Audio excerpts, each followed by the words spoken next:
Nanone reka ngusuhuze nongere nguhe ikaze uwo mukunzi wacu udahema kudukurikira umunsi ku munsi. Reka nkubwire ngo uruha agaciro wamaze gukanda subscribe. Nibutse nawe utari wayikora kubikora aka kanya kugira ngo buri gihe cyose dusengura cyangwa se ikiganiro uzajya ubasha kukibona 5 kuri 5, bityo tubashe kubana mu makuru ndetse n'ibiganiro tugenda tunyuza hano kuri Ukuri News TV. Nanone rero tugarutse mu makuru igitaraganya kugira ngo tubashe kukurambura hamwe izi breaking news. Rero nyemerera umwanya wawe mutoya tubashe kuramburira hamwe aya makuru yose uko yakabaye, tubabwire imva n'imvano y'icyatumye leta ya Kenya ifunga imipaka, dore ko muri Zimbabwe hari kuvugwa amakuru menshi. Leta ya kino gihugu yihakanye amagambo amaze iminsi arimo kuvugwa, bivugwa ko ngo yafunze abagera kuri 30 ba leta ya Kisekedi bo kugira ngo bari babashije kuba bashaka kwica Joseph Kabila wahoze ari perezida wa kiriya gihugu.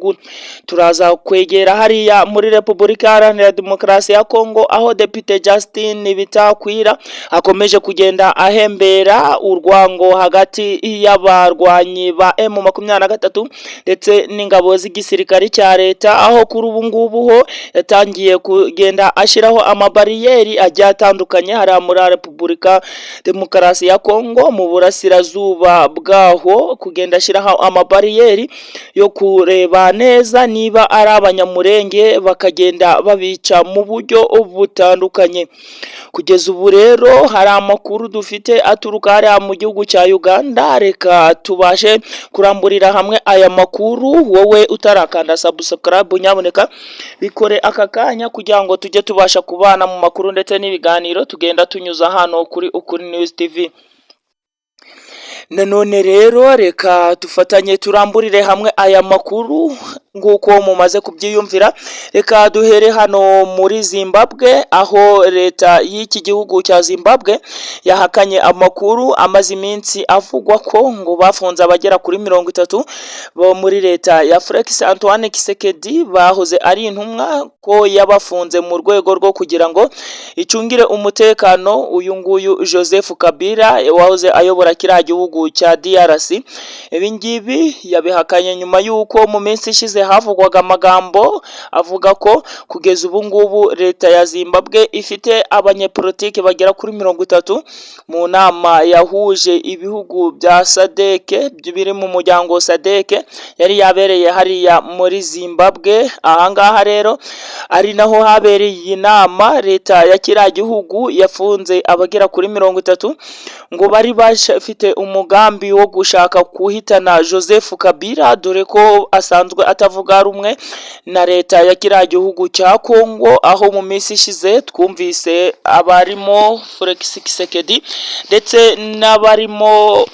umudepite Bitakwira ko bari bashaka kwivugana uyu nguyu Joseph Kabila, dore ko bateye urugo rwa Joseph Kabila ndetse bakabasha kurasana bikomeye n'ingabo zisanzwe zirinda ururiya rugo rwa Joseph Kabila. Kugeza ubu rero aya makuru leta ya Zimbabwe yayahakanye ivuga ko nta munyapolitike n'umwe wa leta ya Kongo ibashe kuba yabika cyangwa se kuba yata muri yombi nyuma y'uko iyi nama ibereye hariya muri Zimbabwe. Amakuru yari yagiye atambuka avuga ko leta ya Zimbabwe yabashe kuba yata muri yombi abagera kuri 30. Rero urwango hagati ya Felix Antoine Kisekedi ndetse n'uyu Joseph Kabila wahoze ayobora kiriya gihugu byavuzwe cyane ko badafitanye umubano mwiza habe na gatoya, dore ko uyu Felix Antoine Kisekedi ashinja uyu nguyu Joseph Kabila kuba ari nyuma y'uyu mutwe w'ihuriro FC Forever Congo, kandi ko atera inkunga uyu mutwe wa M23, dore ko avuga ko nawe agomba kuba ari nyuma y'ibi ngibi byose. Anariyo mpamvu uyu nguyu Felix Antoine Kisekedi ari guhigana bukware n'uyu nguyu Joseph Kabila nawe utoroshe, dore ko bivugwa ko uyu Joseph Kabila nawe ari umugabo uvuga rikijyana hariya muri leta ya Kongo.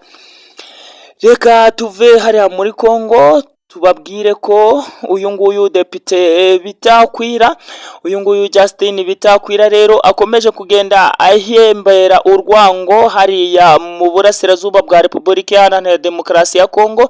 avuga ko we agomba kuruhuka nta munyamurenge ubarizwa hariya mu burasirazuba bwa leta y'iki gihugu, dore ejo bundi niho yatangije imyigaragambyo ndetse anahamagarira uyu mutwe wa Mayimayi Nyatura kuba wava mu mashyamba ndetse ukaza kuba wakwangiza no kwica bikomeye urwagashinyaguro abarimo abanyamurenge ndetse n'abarimo kwanga kuba bageza imisoro kuri uyu mutwe. Ibi ngibi yabivuze rero nyuma y'uko atorewe kuba umudepite ndetse no guhagararira kariya gace. Kugeza ubu ngubu uyu depite Justin Bitakwira akaba ari uwa hafi na Perezida Felix Antoine Tshisekedi,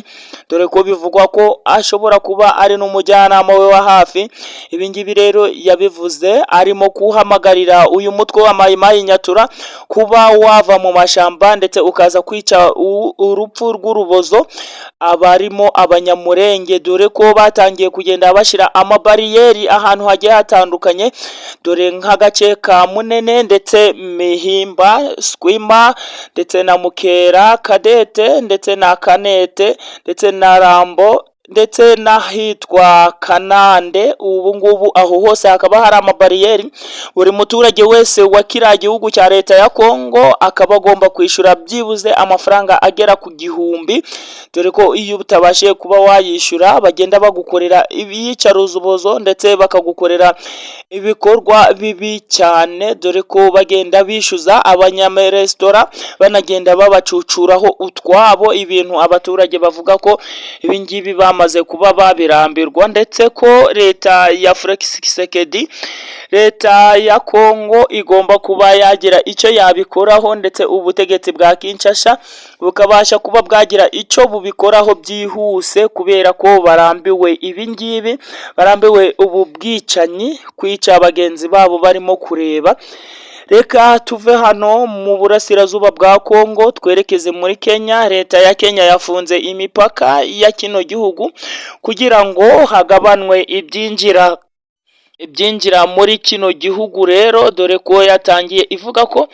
impamvu yafunze imipaka yayo haba ku gihugu cya Uganda ndetse n'ibindi bihugu ari uko imaze kubona ko itangiye kugenda yihaza mu biribwa ndetse no mu bikoresho bigiye bitandukanye, anaricyo cyatumye ifunga imipaka igihuza n'ibindi bihugu hamwe na SADC, birimo ibicuruzwa harimo isukari bituruka muri SADC, mu muryango SADC,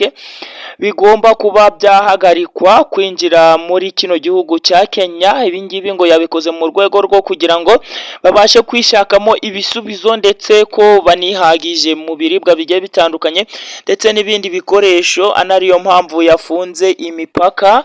dore ko igihugu cya Uganda cyari gisanzwe kigemurayo hafi 1/4 cy'isukari cyari gisanzwe gikora, anariyo mpamvu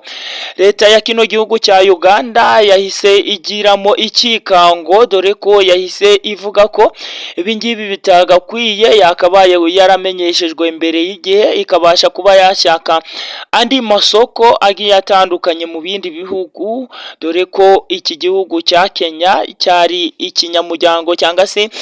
cyari umukiriye ukomeye wa kino gihugu cya Uganda. Ariko ibi ngibi Kenya ivuga ko ari nta kibazo, dore ko yo ivuga ko gufunga imipaka ku ruhande rwayo ari uburenganzira ndetse nta nundi igomba kuba yagisha inama.